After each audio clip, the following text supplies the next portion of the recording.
حسبي ربي جل الله ما في قلبي غير الله نور محمد صلى الله لا إله إلا الله حسبي ربي جل الله ما في قلبي. السلام علیکم ناظرین، آپ کا اپنا ہوسٹ سید بن ارشاد الچاشمی، آپ کے اپنے چینل اللہ ہاشمی پر. جناب آج 9 ربیع الاول ہے. معافی چاہتے ہیں 2 دن ہم غیر حاضر رہے. اس کی وجہ بھی میری بیٹیاں تھیں، کیونکہ بیٹیوں سے میں بڑی محبت کرتا ہوں. یہ بھی ایک سنت نبی کریم صلی اللہ علیہ وسلم ہے، چاہے نواسی ہو چاہے بیٹی ہو. تو بیٹی کے سلسلے میں کچھ بزی تھا تو میں نہیں ٹائم دے سکا. الحمدللہ آج اس کا کام ہو گیا تو پھر یہ پروگرام کریں. تو بات یہ کہ جتنی بات محبت کی کریں ہم نبی کریم صلی اللہ علیہ وسلم میں کم ہے. میرے تو کوئی اوقات ہی نہیں، پوری نیٹ بھری پڑی ہے، اتنے بڑے عالم مفکر ہے. میں تو بڑی چھوٹی سا ایک عقیدت کا نظرانہ پیش کرتا ہوں. تو اللہ کریم کی جو محبت ہے، اللہ کریم اپنے انسانوں کو کس طرح چاہتا ہے، وہ کس طرح رحم کر رہا ہے، یہ ہمیں نبی کریم صلی اللہ علیہ وسلم نے بتایا. نبی کریم صلی اللہ علیہ وسلم ہمیں اللہ کی طرف لے گیا، انہیں دکھایا ہمیں کہ یہ ہے اللہ کریم، دیکھو کتنا رحم دل ہے. تم تو خامخواہ دنیا کے پیچھے پڑے ہو، ان سے معافی مانگو. آج کل کے کسی امیر سے، سیاستدان سے آپ کی کوئی غلطی ہو، ایک مرتبہ معاف کرے گا، دوسری مرتبہ آنے بھی نہیں دے گا. تو اللہ کریم کیا کہتا ہے، نبی کریم صلی اللہ علیہ وسلم نے ہمیں دکھایا کہ آپ دیکھو ہمارے اللہ کریم کی عظمت. یہ دیکھیں نبی پاک صلی اللہ تعالی وسلم فرماتے ایک شخص تھا بنی اسرائیل میں، بڑا مالدار تھا. تو پھر اس پہ غربت آ گئی. جب غربت آئی تو رو پڑا، کہنے لگا اے اللہ میں غریب ہو گیا ہوں، میری مدد فرما، میں نے بڑی نافرمانی کی ہے تیری. مالدار جب تھا تو بڑی موج یا اللہ میں نے بڑی اب نہیں کروں گا، مجھے اس غربت سے نکال. تو اللہ نے فرشتوں سے کہا کہ دے دو جو مانگتا ہے. فرشتے کہنے لگے یا اللہ یہ توبہ کر کے نہیں آیا، ڈر کے نہیں آیا، یہ تو الجھ گیا تب آیا ہے. یہ تجھ سے ڈر کے ہوتا ہے نا ایسے کہ لوگ اللہ سے نہیں ڈرتے جتنا غربتوں سے بعد اللہ ڈرتے. یا اللہ یہ تو وہ الجھ گیا تب آیا. تو اللہ نے فرمایا پتہ مجھے بھی ہے لیکن آ تو گیا ہے، چلو دے دو. تو کہا یا اللہ اگر دے دیا تو دوبارہ نہیں آئے گا. فرمایا اس کا بھی مجھے پتا ہے، تم دے دو. اسے دے دیا. جب دولت مل گئی نا تو کہنے لگا وہ تو میں نے اس طریقہ سے استعمال کیا اس لیے کامیاب ہو گیا. پھر کچھ وقت گزرا تو پھر الجھ گیا، پھر قرضے چڑھ گئے، پھر سارے اولاد کر. کہنے لگا یا اللہ اب نہیں کرتے، ہم معاف کر دیں. 70 دفعہ توبہ کی اور 70 دفعہ توڑی. حبیب کریم فرماتے کہ دل بستر پہ تھا، آسانی تھی. 70 دفعہ فرشتوں نے کہا یا اللہ یہ جھوٹا ہے، جھوٹ بولتا ہے، یہ تو غربت آئی ہے تو تیری بارگاہ میں آیا ورنہ کبھی نہ آتا. بیمار ہوا ہے تو آیا، اس کا تو بچہ بیمار ہوا ہے تو آیا ورنہ کبھی نہ آتا. 70 دفعہ توبہ توڑی. ایک دن رات کو بستر پہ لیٹا تھا، دولتیں بھی تھی، آسانیاں بھی تھی. دل میں خیال آیا میں کتنا جھوٹا ہوں، جب الجھ جاتا ہوں تو اس کے دروازے پہ جاتا ہوں اور وہ کتنا قریب ہے، مجھے خالی نہیں لوٹاتا. تڑپ اٹھا، آنسو نکل گئے، اٹھ کے مصلے پہ کھڑا ہوا تو رب کریم نے فرشتوں سے فرمایا کھول کے دیکھو دروازے. آج یہ غربت کی وجہ سے نہیں آیا، آج میرا بن کے آیا ہے. تو یا اللہ پہلے تو دولت دیتا تھا، آج کیا دے گا؟ تو محبوب فرماتے اللہ فرماتے ہم نے اسے بغیر حساب کتاب جنت عطا کرو. جی جناب، دیکھا آپ نے. تو یہ ہے میرے اللہ کریم، میرے نبی کریم صلی اللہ علیہ وسلم، اور جس نے ہمیں اللہ کریم دکھایا، اللہ کریم جس نے ہمیں نبی کریم کا تحفہ دیا. اس کے بعد کہتے ہیں کہ نبی کریم صلی اللہ علیہ وسلم فرماتے ہیں کہ وہ سب سے اچھا گھر ہے جس میں یتیم پڑھتا ہو، رہتا ہو اور اس کے ساتھ اچھا سلوک ہوتا ہو. تو آئیے یہ آپ کو حدیث دکھائیں، یہ دیکھیں. میرے رسول پاک صلی اللہ تعالی علیہ وآلہ وسلم ارشاد فرماتے ہیں کہ تمہیں بتاؤں گھروں میں سب سے بہترین گھر کون سا ہوتا ہے؟ او میرے بھائیوں، وہ کتنا کو بہترین گھر ہے جسے مدینے والے رسول نے بہترین کہہ دیا ہے. فرمایا تمہیں بتاؤں نا گھروں میں بہترین گھر کون سا ہے؟ ہم سمجھتے ہیں ٹائلیں اچھی ہوں، کمرے ہوادار ہوں اور کچن انواع اقسام کے کھانوں سے بھرا ہوا ہو، سین اچھا ہو اور جناب ہر چیز کی سہولیات گھر میں ہو، امن ہو، سکون ہو. نہیں، حضور فرماتے ہیں مجھ سے پوچھو نا بہترین گھر کون سا ہے. تو یا رسول اللہ بتائیے. سیاستہ میں حدیث ہے، کریم رسول فرمانے لگے گھروں میں بہترین گھر وہ ہے جس میں کوئی یتیم رہتا ہو اور اس کے ساتھ سلوک اچھا کیا جاتا ہو، اچھا سلوک کیا جاتا. جی جناب، دیکھا آپ نے. تو الحمدللہ میں آپ کو ایک بات اپنی ذاتی شیئر کروں گا، یہ کوئی نیکی کی بات نہیں ہے مگر اچھی بات کو بڑھاوا دینا چاہیے۔ میرے پاس میرا ایک لڑکا جو میرا خدمت گار بھی ہے، کام بھی کرتا ہے، میرا بیٹا بھی ہے، اس کا نام ہے شرجیل مگر ہم اسے بولتے ہیں شیدو، یہ یتیم ہے۔ آج سے بہت سارے سال پہلے بچہ تھا، اس کا والد بجلی کھمبے سے گر کر شہید ہو گیا، وفات پا گیا۔ اس کی والدہ یکدم میں وفات پا گئی۔ یہ بڑا چھوٹا تھا تو ہمارے گھر پہ آیا، تو آج 10 سال ہو گئے ہیں، یہاں سے لے کر یہاں تک بڑا ہو گیا ہے، مگر ہم سمجھتے ہیں ہمیں اللہ کے موقع دے کہ یتیم ہمارے گھر میں پل رہا ہے، مگر اس کے ساتھ سلوک اولاد جیسا، یہ مجھ سے لڑتا ہے، مجھ سے نہیں لڑتا، یہ سارا دن مجھ سے لڑتا رہتا ہے، کبھی یوں کبھی یوں۔ پورا پڑوس ہمارا پیر رہا جانتا ہوگا کہ یہ بڑا خوش ہے، ہم نے اس کو کبھی نوکر نہیں سمجھا، اپنی اولاد سمجھتا ہوں۔ میرے پاس بیٹھا سوتا ہے میرے ساتھ کمرے میں، باتیں کہتا ہے، عجیب سا آدمی ہے، ابھی اس کا شناختی کارڈ کا مسئلہ ہے تو نہیں بن رہا وہ، تو یہ میں چاہتا ہوں کہ آپ کو اس کی ویڈیو دکھائیں کہ یہ میرے ساتھ بیٹھا ہوا ہے شرجیل شیدو، یہ دیکھیں۔ میں کہاں ہوں اے سمجھ لوں تو اٹھاؤں نظریں دل جو جی جناب، دیکھا آپ نے، تو یہ بھی ایک میرے رب کریم کا جو تحفہ ہے جو ہمیں ایسا موقع دیا کہ ہم یتیم کی خدمت کر سکے، اللہ کریم کا کروڑ احسان۔ اس کے بعد مولانا طارق جمیل نے جب ایک ویڈیو میں بتائی، دیکھا میں نے اس پہ اللہ کریم کس طرح ہمارے نبی کریم صلی اللہ علیہ وسلم کو محبت کرتے ہیں، سن کے جو ہے وہ ایمان تازہ ہو جاتا ہے۔ آئیے آپ کو مولانا طارق جمیل سنائیں، یہ دیکھیں۔ سب سے زیادہ علم اللہ نے میرے نبی کو دیا، سب سے زیادہ، کہ علم کی انتہا اللہ ہے اور میرے نبی نے ان آنکھوں سے اللہ کو دیکھ لیا۔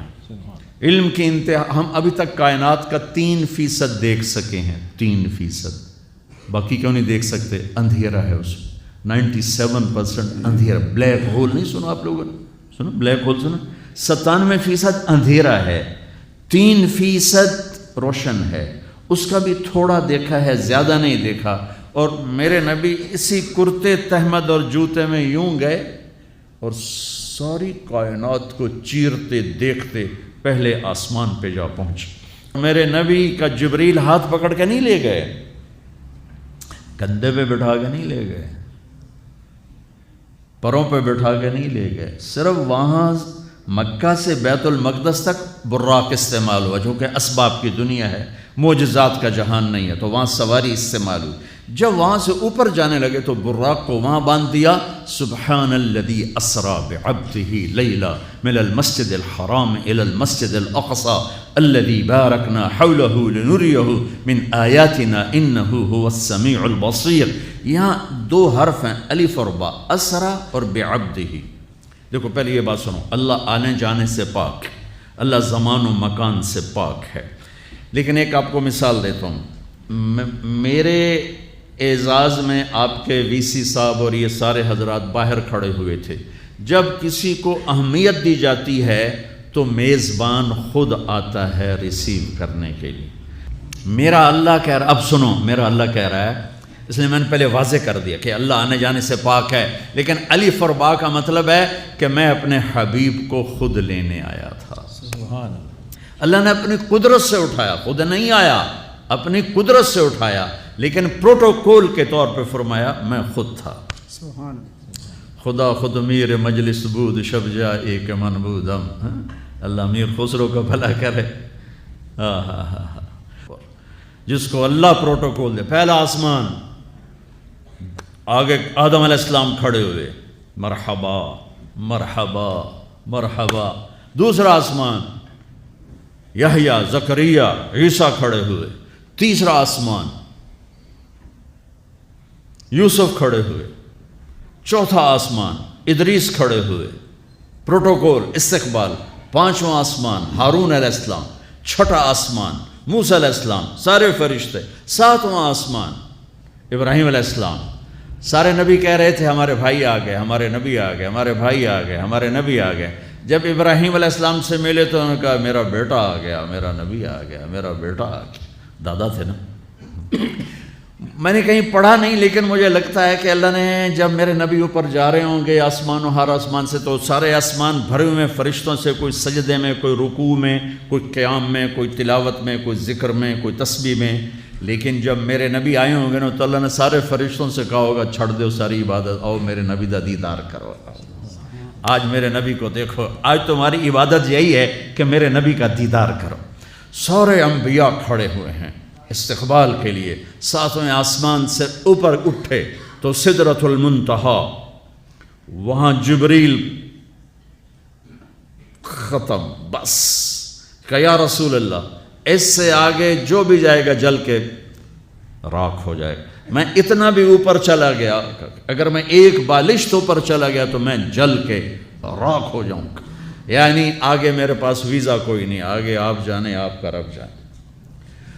اوپر سے کیا نیچے اترا جس پر میرے نبی کو بٹھایا گیا، اور آپ اوپر گئے اور اللہ کے عرش کے دروازے کھلے اور عرش جھوم رہا ہے کہ آج کوئی آ رہا ہے، کوئی آ رہا ہے. عرش پر قدم رکھے، عرش خوشی سے جھومنے لگا، اور پھر عرش اور اللہ کے درمیان لامحدود نورانی پردے میرے رب نے یوں ہٹائے اور مسکرا کے اپنے حبیب کا استقبال کیا. السلام علیک ایھا النبی ورحمۃ اللہ وبرکاتہ. جی جناب، دیکھا آپ نے. اس کے بعد کہتے ہیں کہ اس مہینے کا پوری زندگی آپ درود و سلام پڑھتے ہو. یہ وہ عبادت ہے جو کبھی رد نہیں ہوتی، کبھی بھی رد نہیں ہوتی. کیوں رد نہیں ہوتی؟ آئیے آپ کو بتائیں. ساری عبادتوں میں سب سے بڑھ کر جو ذکر کیا جاتا ہے وہ درود پاک ہے. یاد رکھ لیں، صرف جو درود پاک زبان ہلا کے پڑھتا ہے نا، تسبیح کا دانہ گراتا ہے یا نہیں گراتا، لب ہلاتا ہے مگر پڑھتا ہے الفاظ درود پاک کے، اس کا بھی قبول ہوتا ہے.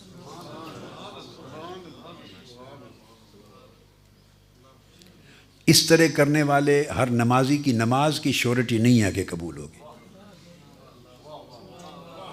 کہ جو کھڑا ہو گیا مصلی پر لب ہلا کے پڑھ رہا ہے، معلوم نہیں قبول ہو، اللہ کی مرضی. آپ سمجھے ہیں نا؟ درود پاک ایک ایسا ذکر ہے کہ جس نے لب ہلا کے بھی پڑھ دیا اور بہت نیچے نہیں بھی اترا، اس کا بھی قبول ہوگا. آپ کو اس کا راز سمجھ میں آیا ہے یا ہے؟ ہاتھ کھڑا کریں جس کو اس کا راز معلوم ہے. زیادہ کو معلوم نہیں ہے، میں ان کو بتاتا ہوں. پھر میں نے کہا صرف لب ہلائے اور درود پاک کے کلمات پڑھے، کیا؟ اور وہ من میں اتنا نہیں بھی گیا، لبوں سے پڑھ دیا، تو میں نے کہا وہ بھی قبول ہوگا.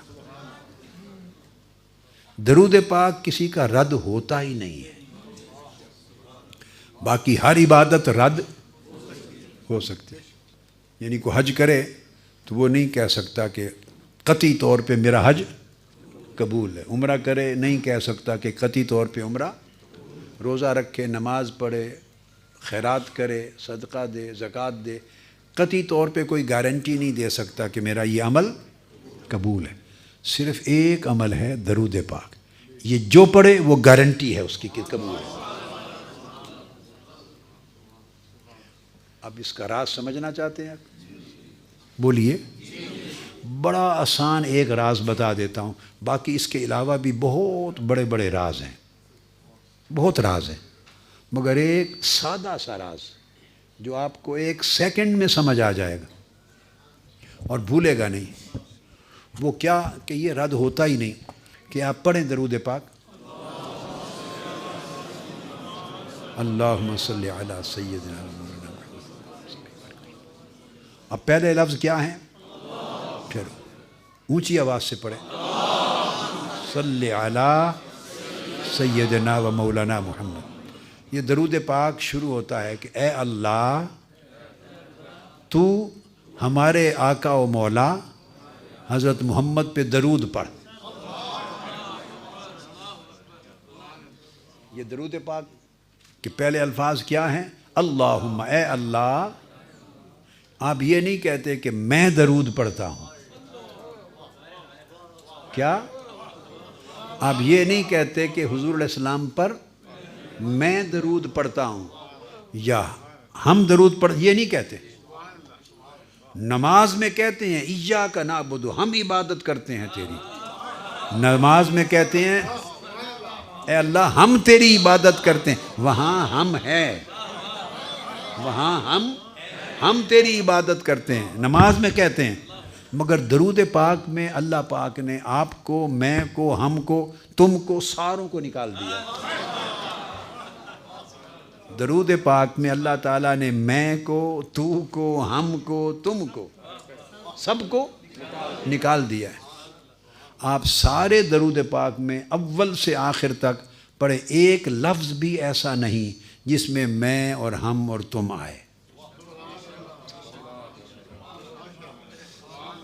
ایک لفظ بھی ایسا نہیں جس میں میں آئے۔